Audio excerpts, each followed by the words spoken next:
Hello students, today we will see our second session of cost estimation of welding. Today's our content is definition of arc welding, then we will see arc welding equipments, then we will see application of arc welding in industry. उसके बाद हम देखेंगे element of cost in arc welding, then we will see material cost in arc welding.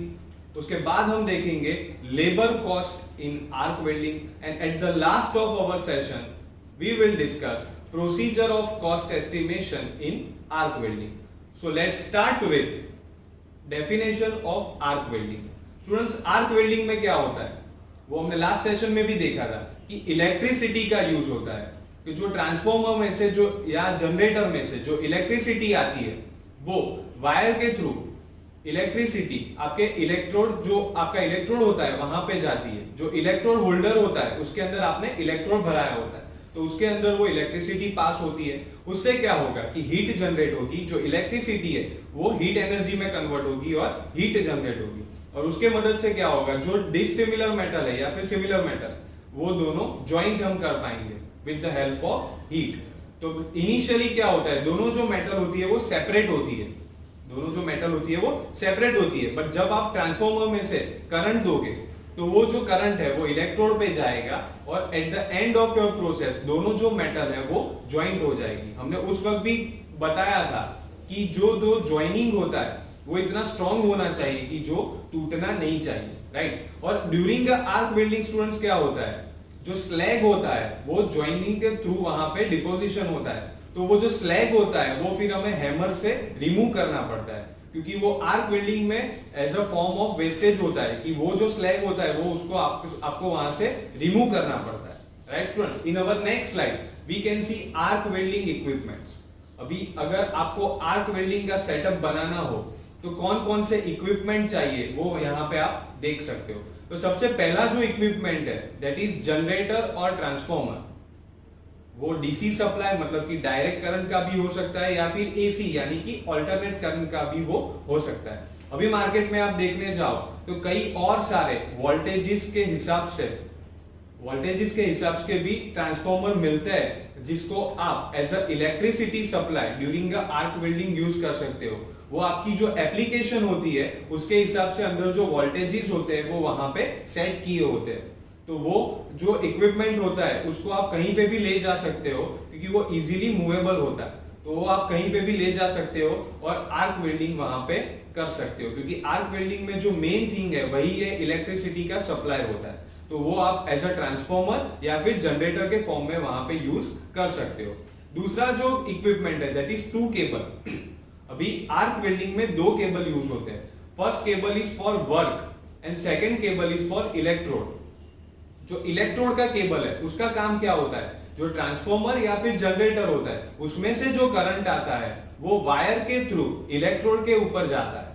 तो वो क्या होता है वहां पे पूरी एक साइकिल कंप्लीट होती है कि करंट जो होता है वो वायर के थ्रू इलेक्ट्रोड पे जाता है और उससे क्या होगा जो आपका इलेक्ट्रोड होता है वो मेल्ट होने लगता है और वो मेल्ट होने के बाद क्या होता है मेटल के ऊपर जो मेटल की शीट होती है उसके ऊपर वो जमा होने लगता है.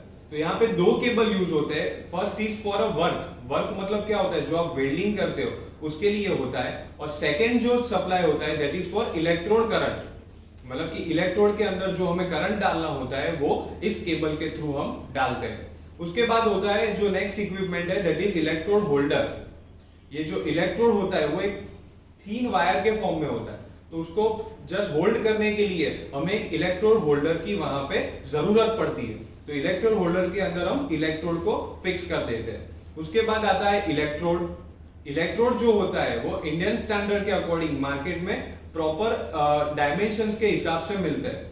आपको जैसी आपकी एप्लीकेशन होती है उस स्टैंडर्ड का इलेक्ट्रोड आपको वहां पे यूज करना पड़ता है according to your application. Market में इलेक्ट्रोड्स मिलते हैं जो डिफरेंट इंडियन स्टैंडर्ड्स के अकॉर्डिंग रहते हैं. उसके बाद आता है दैट इज पावर शील्ड.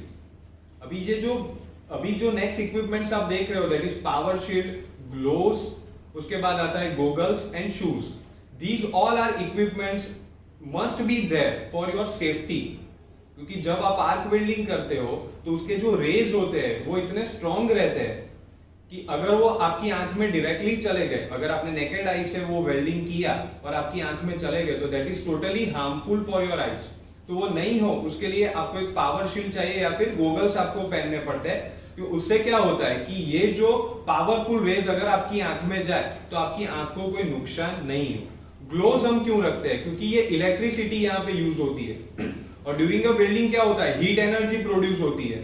तो अगर आपने ग्लोव्स पहने हुए हैं तो क्या होगा कि जो वेल्डिंग का ये जो हीट है वो आपकी हाथ की जो स्किन है उसको डैमेज नहीं करेगा। शूज भी हम इसी हिसाब से पहनते हैं, क्योंकि क्या होता है, इलेक्ट्रिसिटी जो होता है, इलेक्ट्रिसिटी वहां पे कंजर्व होगा, तो ये जो करंट जो होता है, ये जो करंट होता है वो आपको इफेक्ट न कर जाए, इसीलिए हमें यहाँ पे शूज भी पहनने पड़ते हैं। In our next slide we will see application of arc welding. तो स्टूडेंट्स, एप्लीकेशन क्या रहती है? इंडस्ट्री के अंदर आर्क वेल्डिंग जो रहता है वो बहुत सारे सेगमेंट्स में यूज होता है। तो उसमें से कई सारे सेगमेंट्स मैंने यहाँ पे दिखाया है। First of all manufacturing plant. अभी मैन्युफैक्चरिंग प्लांट में क्या होता है, मेंटेनेंस होता है, रिपेयरिंग वर्क जो होता है, क्योंकि कई बार क्या होता है मशीनरीज आपकी प्रॉपर काम कर रही है, पर कई बार क्या होता है उसके अंदर मेंटेनेंस आ जाता है। तो मेंटेनेंस के लिए आपको वेल्डिंग की जरूरत रहती है, राइट। तो वहां पे आर्क वेल्डिंग रहता है, क्योंकि अभी हमने आगे इक्विपमेंट्स में बताया कि जो मूवेबल उसका ट्रांसफॉर्मर रहता है जो मार्केट में अवेलेबल बहुत इजीली है, राइट। तो वो जो मूवेबल ट्रांसफॉर्मर रहता है उसको हम कहीं पे भी ले जा सकते हैं। तो आपके पूरे प्लांट में कहीं पे भी कुछ ब्रेक हुआ है और वहां पे अगर वेल्डिंग की नीड रहती है तो वो जो ट्रांसफॉर्मर है उसको हम साथ में ले जा सकते हैं और वहां पे जाके हम वेल्डिंग कर सकते हैं। तो मैन्युफैक्चरिंग प्लांट में मेंटेनेंस और रिपेयरिंग वर्क में कई बार आर्क वेल्डिंग की यूज आपको रह सकती है। नेक्स्ट सेगमेंट जो है वो रहता है शिप बिल्डिंग। अभी जब भी शिप बनती है, राइट, बहुत ही बड़ा जहाज जो बनता है तो उसके अंदर भी वेल्डिंग की जरूरत रहती है, क्योंकि वो मेटालिक पार्ट्स में से ही बनता है। तो वहां पे कहीं पे भी अगर ज्वाइनिंग प्रोसेस की जरूरत रहती है तो वहां पे भी आर्क वेल्डिंग की जरूरत रहती है। उसके बाद आता है इंडस्ट्रियल पाइपिंग। जो पाइपिंग की जरूरत रहती है for a transformer of liquid, transformation of liquid को एक जगह से कहीं पे भी ले जाना हो, गैस का अगर हमें ट्रांसफॉर्म करना हो तो वहां पे पाइपिंग की जरूरत रहती है। तो ये सारी जो पाइप्स है वहां पे कहीं पे भी आपको वेल्डिंग की जरूरत रहती है, तो वहां पे भी आप आर्क वेल्डिंग यूज कर सकते हो। One of the very important use of arc welding is rail roads, rail industry. Railway industry में भी जब रेलवे की पटरियां बनती है, राइट, तो वहां पे भी जो वेल्डिंग होता है वहां पे डेफिनेटली आप आर्क वेल्डिंग का यूज कर सकते हो। उसके बाद कंस्ट्रक्शन इंडस्ट्रीज, जो बिल्डिंग्स बनते हैं वहां पे क्या होता है स्टूडेंट, जब उसकी बीम्स वगैरह या फिर कॉलम्स वहां पे बनते हैं, जो उसका बेस रहता है, राइट, तो उसके अंदर आर्क वेल्डिंग डेफिनेटली बहुत ही हेल्पफुल रहता है। And last but not the least, automotive industry, जो गाड़ियों का मैन्युफैक्चरिंग होता है, गाड़ी जहां पे बनती है उसका मैन्युफैक्चरिंग जहां पे होता है वहां पे भी आर्क वेल्डिंग बहुत ही इंपॉर्टेंट रहता है। तो in our next slide you can see element of cost in arc welding. अभी जब आर्क वेल्डिंग का आप कॉस्टिंग निकालते हो तो कौन कौन सी कॉस्ट आपको ध्यान में रखनी रहती है? तो फर्स्ट है कॉस्ट ऑफ वेल्डिंग इलेक्ट्रोड्स, या फिर आप कह सकते हो मटेरियल कॉस्ट। जो डायरेक्ट मटेरियल कॉस्ट है उसको हम वहां पे गिनेंगे।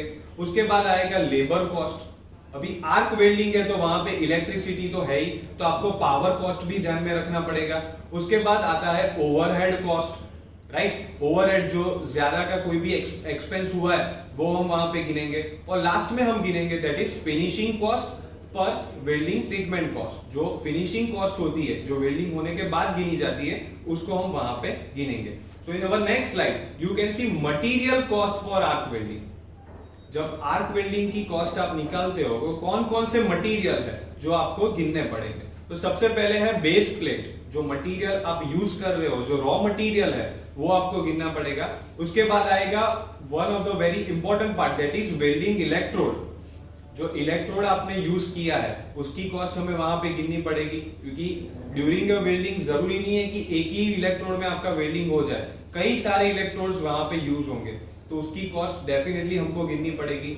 देन मटेरियल हैंडलिंग कॉस्ट, जो मटेरियल होल्डिंग करने के लिए हम यूज करते हैं, नट यूज किया है, बोल्ट यूज किया है या फिर रिवेट्स हमने यूज किया है, तो वो सारी कॉस्ट भी वहां पे हमें गिननी पड़ेगी। वेस्टेज ऑफ मटेरियल स्टूडेंट्स, ये बहुत ही इंपॉर्टेंट है, क्योंकि कई बार क्या होता है, फॉर एग्जांपल हमने 10 सेंटीमीटर का टुकड़ा लिया है और उसका हम वेल्डिंग कर रहे हैं, तो उसमें से क्या होता है 1 या 2 सेंटीमीटर का वेस्टेज हो जाता है। अभी during the final product final product में वो नहीं गिना जाएगा, क्योंकि वो दिखेगा ही नहीं। वो क्यों नहीं दिखेगा? क्योंकि ड्यूरिंग अ वेल्डिंग प्रोसेस वो 2 सेंटीमीटर का टुकड़ा आपने स्क्रैप में डाल दिया है, बट उसकी कॉस्ट तो हमें वहां पे गिननी ही पड़ेगी। क्यों? क्योंकि उसकी कॉस्ट जब हमने रॉ मटेरियल परचेस किया था तब हमने पे की हुई है। तो वेस्टिंग ऑफ मटेरियल जो है वो भी हमें डेफिनेटली कैलकुलेशन में ध्यान में रखना पड़ेगा। उसके बाद आती है फिनिशिंग मटेरियल। जो वेल्डिंग आपका हो जाए उसका फिनिशिंग जब जैसे आप करोगे तो वो कॉस्ट भी आपको वहां पे गिननी पड़ेगी। और लास्ट में आता है इलेक्ट्रिसिटी, क्योंकि जो इलेक्ट्रिसिटी आप यूज कर रहे हो उसका जो भी कॉस्ट है वो हमें वहां पे गिनना पड़ेगा। तो in our next slide you can see labour cost of arc welding. तो स्टूडेंट्स लेबर कॉस्ट में अभी कौन कौन सी कॉस्ट आएगी? फर्स्ट है रॉ मटेरियल प्रिपरेशन, उसके बाद आएगा setup cost, then material deposition cost, उसके बाद आएगा पोस्ट वेल्डिंग कॉस्ट, मतलब कि ड्यूरिंग द वेल्डिंग सबसे पहले हमने मटेरियल को प्रिपेयर किया था, राइट, उसको हमने फिक्स किया है, फिर पूरा सेटअप बनाया है, तो वो जो सेटअप कॉस्ट में जो टाइम जाएगा वो हम यहाँ पे गिनेंगे। फिर क्या करेंगे? हम वेल्डिंग शुरू करेंगे, तो ड्यूरिंग दैट टाइम क्या होगा? इलेक्ट्रोड जो होता है वो उसके ऊपर डिपोजिट होता है, तो वो जो टाइम होता है वो वहां पे गिना जाएगा। फिर post welding cost. Post welding में क्या होता है स्टूडेंट्स कि वेल्डिंग होने के बाद उसको हम फिनिशिंग देते हैं, राइट, तो उसका जो स्लैग हमने वो डिस्कस किया था कि आर्क वेल्डिंग में जो उसके ऊपर स्लैग होता है वो हमें हैमर या फिर किसी और चीज से रिमूव करना पड़ता है, तो वो भी वहां पे कॉस्ट गिनी जाएगी। तो ये सारी कॉस्ट है जो आप लेबर कॉस्ट में गिनोगे, तो ड्यूरिंग अ लेबर कॉस्ट ये सब आपको गिननी पड़ेगी। तो in our next slide you can see procedure of cost estimation in arc welding. अभी अगर आपको आर्क वेल्डिंग का कॉस्टिंग निकालना है तो ये प्रोसीजर है जो आपको फॉलो करनी पड़ेगी। आप देख सकते हो कि सबसे पहले हम क्या करेंगे? कंजप्शन ऑफ इलेक्ट्रोड फाइंड करेंगे। तो कंजप्शन ऑफ इलेक्ट्रोड की फॉर्मूला रहती है length of electrode into rate of electrode पर मीटर। जो इलेक्ट्रोड की लेंथ आपने यूज की है इनटू उसका रेट आपको देगा कंजप्शन ऑफ इलेक्ट्रोड। उसके बाद जो नेक्स्ट आप देख सकते हो that is cost of electrode. तो कंजप्शन ऑफ जो इलेक्ट्रोड हुआ है, जो इलेक्ट्रोड आपने यूज की है इनटू रेट ऑफ इलेक्ट्रोड, जो इलेक्ट्रोड का भाव है उसको आप मल्टीप्लाई करोगे तो आपको कॉस्ट ऑफ इलेक्ट्रोड मिल जाएगा। मतलब कि जितने भी इलेक्ट्रोड यूज हुए हैं उसका कॉस्टिंग आपको वहां से मिल जाएगा। उसके बाद आता है लेबर कॉस्ट, क्योंकि मटेरियल कॉस्ट वहां पे खत्म हो गया, अब आप करते हो लेबर कॉस्ट। लेबर कॉस्ट में स्टूडेंट्स क्या आएगा? जो वेल्डिंग टाइम, मतलब कि आपने सेटअप टाइम निकाला है, ऑपरेशनल टाइम निकाला है, फिनिशिंग टाइम निकाला है, तो ये सब टाइम जो आपने कंबाइन किए तो आपको मिला आपका टोटल वेल्डिंग टाइम। तो welding time into labour rate, जो आपको लेबर का रेट जो पर आवर आपको दिया है उसको जब आप मल्टीप्लाई करोगे तो आपको आपकी लेबर कॉस्ट मिल जाएगी। One of the very important costs that must be keep in your mind while you are finding a costing of welding, that is power cost. तो पावर कॉस्ट की स्टूडेंट एक formula है that is V into I into T upon E upon 100 into 1000, right student? तो यहाँ पे V क्या है? V is voltage, I is current. Current क्या होगा? एम्पियर के यूनिट में आपको दिया होगा, और T जो है दैट इज वेल्डिंग टाइम। और नीचे जो डी न्यूमरेटर में आप E देख सकते हो दैट इज एफिशिएंसी, जो आपको परसेंटेज के फॉर्म में दी होगी, तो उसको रेशियो में कन्वर्ट करने के लिए हमने डिवाइडेड बाय 100 किया है, राइट? तो पावर रेट हम कैसे फाइंड करेंगे? जो पावर कंजप्शन आपको मिला वो power consumption into rate of power पर किलोवाट आवर, वो जब हम कंबाइन करेंगे तो हमें पावर रेट मिल जाएगा। In today's our session we have discussed definition of arc welding, उसके बाद हमने देखा equipments which are used in arc welding, उसके बाद हमने देखा है application of arc welding in industry, then we have see material cost in arc welding, labor cost in arc welding. In our next sessions we will discuss some more interesting thing about cost estimation of welding as well as for estimating, costing and contracting. Thank you.